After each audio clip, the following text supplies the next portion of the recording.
मजबूत हुई। चतुर, बहादुर, उसने एक नया घोंसला बनाया जो पहले से ज्यादा मजबूत था, सबसे ऊंचे महोगनी के पेड़ पर। अब वो पूरा जंगल देख सकती थी। वह अब सिर्फ एक छोटी गिलहरी नहीं थी, वह एना थी, तूफान से बची हुई।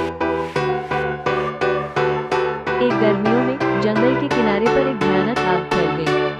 हवा में धुआं भर गया, पक्षी घबराकर उड़ने लगे। एना ने सबसे पहले इसकी बड़ी महसूस की। वह सभी को चेतावनी देने के लिए दौड़ी। कुछ करोड़ मील, सीखो, मीनों, सोनी, नदी की ओर बढ़ी। उसने छोटे जानवरों को गुप्त रास्तों से भेजा, जिन्हें केवल वो ही जानती थी। उसने अपनी पीठ पर दो छोटे बच्चे ढूंढने को भेजा।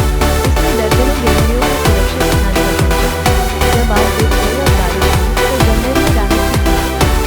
और जानवर, उन्होंने उस बहादुर गिलहरी की जय जयकार की जिसने उन्हें बचाया।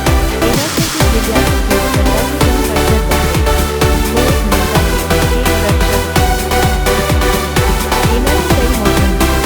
वो बड़ी हो गई, लेकिन कभी खोज नहीं करना बंद नहीं किया।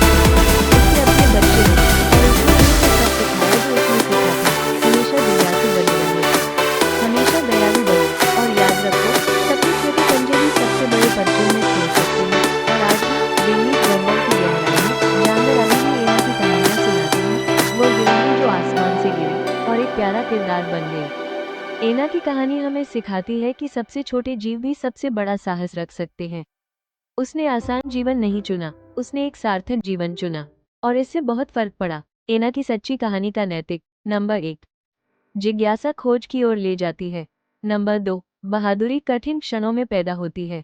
नंबर 3, नेतृत्व दूसरों की देखभाल करने से आता है।